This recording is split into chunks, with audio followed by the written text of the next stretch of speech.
തിരുവനന്തപുരം പാലോട് കാർഷിക വേളയിൽ താരങ്ങളായി സുഹൃത്തുക്കളായ റോബിൻസും പ്രഭാകരൻ നായരും 30 പതിറ്റാണ്ടുകളിലേറെ മേളയിലെ നിറസാന്നിധ്യമാണ് ഇരുവരും. 3 പതിറ്റാണ്ടിനിടെ ഒരു മേള പോലും മുടങ്ങാതെ സ്വന്തം കൃഷിയിടത്തിലെ വിഭവങ്ങളുമായി എത്തുന്നവരാണ് റോബിൻസണും പ്രഭാകരൻ നായരും. ഇക്കുറി ആ പതിവിന് മാറ്റമൊന്നുമില്ല. കാച്ചിൽ, ചേന, ചേമ്പ്, മരച്ചീനി എന്നീ വിളകളുമായാണ് ഇത്തവണയും ഇരുവരും മേളയിലെത്തിയത്.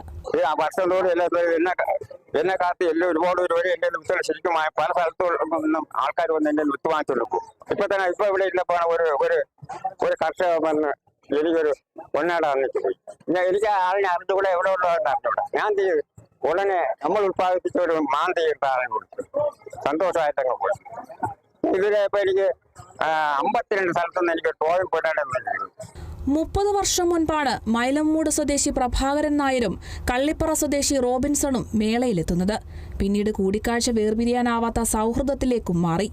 സ്വന്തം പുരയിടത്തിലും പാട്ടകൃഷിയിടത്തിലുമായി നാടൻ വിഭവങ്ങളാണ് ഇരുവരും കൃഷി ചെയ്യുന്നത്. മികച്ച കർഷകർക്കുള്ള നിരവധി അവാർഡുകളും ഇരുവരും നേടിയിട്ടുണ്ട്. നിരവധി പേരാണ് ഇവരെ കാണാനായി മേളയിലെത്തുന്നത്. ആരോഗ്യം നിലനിൽക്കുന്നിടത്തോളം കാലം മേളയിലെത്തുമെന്ന് കർഷകർ പറഞ്ഞു. Kerala vision news, Thiruvananthapuram.